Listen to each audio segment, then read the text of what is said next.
Yang penting jangan malas dan jangan kemproh, harus selalu dibersihkan ya. Istilah bahasa Jawanya itu kemproh alias keset, untuk selalu membersihkannya. Keset.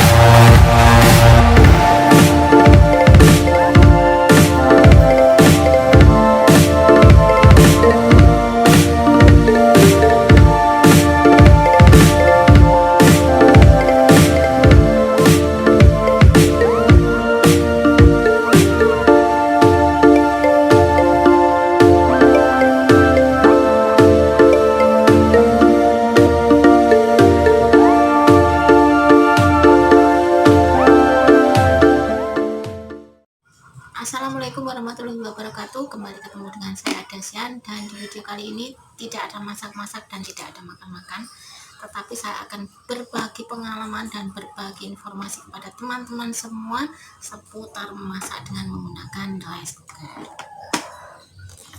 Nah, sering kita dapati memasak nasi dengan menggunakan rice cooker itu dengan hasil nasi yang tidak putih seperti ini ya teman-teman, dengan hasil nasi yang tidak putih, dan hasil nasi yang kita dapat itu di sini permukaannya warnanya kuning dan nasinya itu bau ya teman-teman, atau di permukaannya di sini itu nasinya kering, padahal memasaknya baru pagi dan sorenya sudah bau dan warnanya kuning.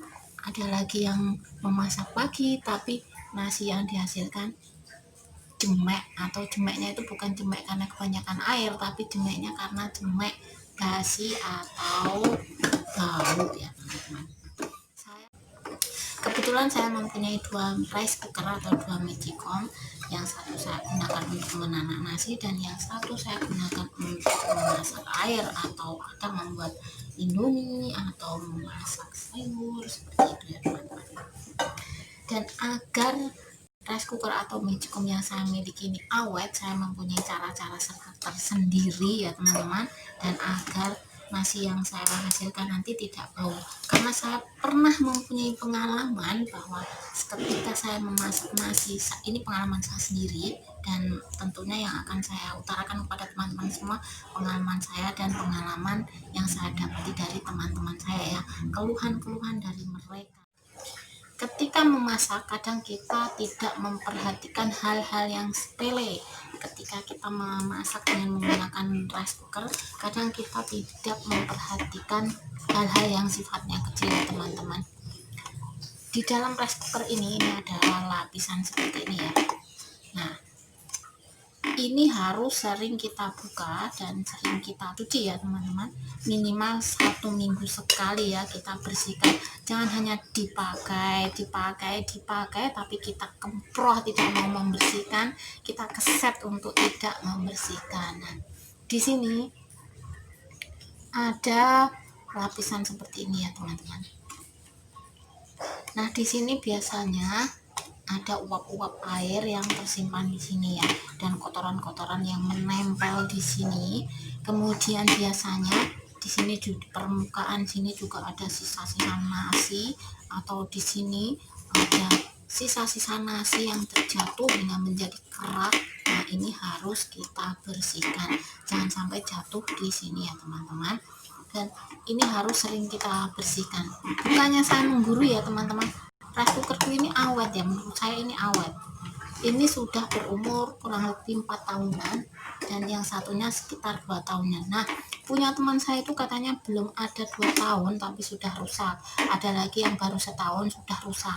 Nah, menurut saya bukan rice cookernya ya, bukan dari elektroniknya itu sendiri ya, apapun mereknya, kalau kita rajin merawatnya, kita rajin membersihkannya, ya akan awet ya teman-teman, tidak akan mudah rusak.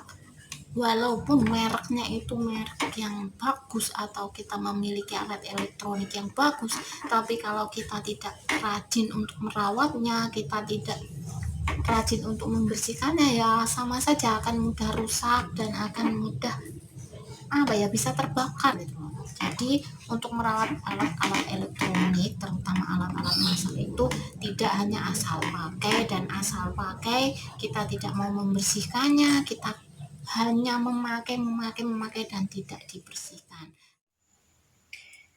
Nah, seperti ini caraku untuk membersihkan rice cooker. Kita buka terlebih dahulu penutupnya, kemudian kita lap dengan menggunakan spons. Nah, kita lap seperti ini, dan di antara lipatan-lipatan karet ini harus kita lap ya, karena disinilah biasanya banyak sekali kotoran-kotoran dari nasi yang sudah tertimbun selama berhari-hari. Nah, ini yang menyebabkan bau ya teman-teman. Kalau tidak dibersihkan ini bau sekali dan menyebabkan nasi menjadi basi. Nah, tutupnya ini kalau kotor kita cuci ya teman-teman. Selanjutnya, di dalam rice cooker ini ya, ini ada elemen penghantar listrik. Nah, tempat ini harus selalu bersih ya teman-teman. Kalau ada sisa-sisa nasi yang jatuh di tempat ini harus dibuang dan harus dibersihkan. Gampang sekali dengan menggunakan lap, kain lap, atau dengan menggunakan spons juga bisa. Nah, kita bersihkan. Jangan sampai terjadi kerak-kerak di sini ya teman-teman. Biasanya tuh ada yang sampai gosong atau sampai mengerak. Nah, kita harus bersihkan ya teman-teman. Kemudian di belakang sini ada tampungan air. Nah, ini sangat bau sekali kalau tidak dibuang ya teman-teman. Ini juga bisa menyebabkan nasi menjadi basi. Setelah itu, setelah semuanya bersih ya teman-teman, kita lap dan semuanya bersih, kemudian keringkan. Biarkan kering terlebih dahulu sebelum kita pakai agar kita aman untuk menggunakannya.